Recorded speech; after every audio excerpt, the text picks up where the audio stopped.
Waziri wa usalama wa ndani Kipchumba Murkomen ameanza rasmi ziara yake ya ukanda wa Pwani kuangazia masuala ya usalama, mihadarati, utendakazi wa polisi, miongoni mwa matukio mbalimbali yanayoendelea maeneo hayo.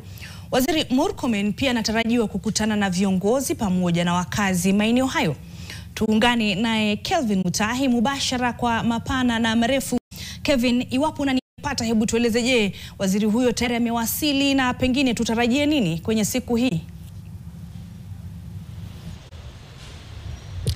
Naam, shukran sana. Waziri wa usalama wa ndani Kipchumba Murkomen ndiye mwenyeji wa ukanda huu wa Pwani kwa siku 6 zijazo. Murkomen aliweza kuwasili mida ya alfajiri, na kwanza kabisa aliweza kuandaa mkutano na wakuu wa usalama katika eneo hili wakiongozwa na mshirikishi wa ukanda wa Pwani ambaye ni Roda Onyancha, pamoja na kamanda wa polisi Ali Nuru, pamoja na wakuu wengine wa usalama. Baada ya hapo aliweza kuandaa kikao na wanahabari alipoelezea maswala tofauti na kuhusu hasa ujio wake. Kwa sasa Waziri Murkomen yuko katika makao makuu ya mamlaka inayohusika na masuala ya bahari ama KMA eneo la bandari, na pale ndani Murkomen anaweza kukutana na machifu, manaibu machifu, viongozi katika kaunti hii ya Mombasa, wakiwemo madiwani, wabunge na hata ofisi yake Gavana Abdulswamad Sharif Nassir. Hayo yote ni kwa sababu mtazamaji kuweza kusema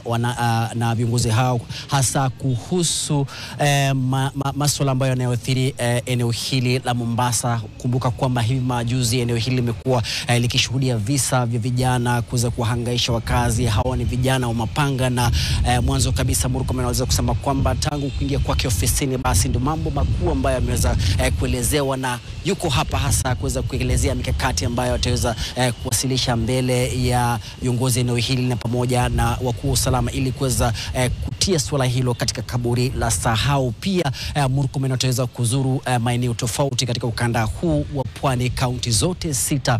Kumbuka kwamba pia kumekuwa na visa vya ugaidi, wanamgambo wa kundi la Al-Shabaab kuweza kutekeleza mashambulizi katika kaunti ya Lamu.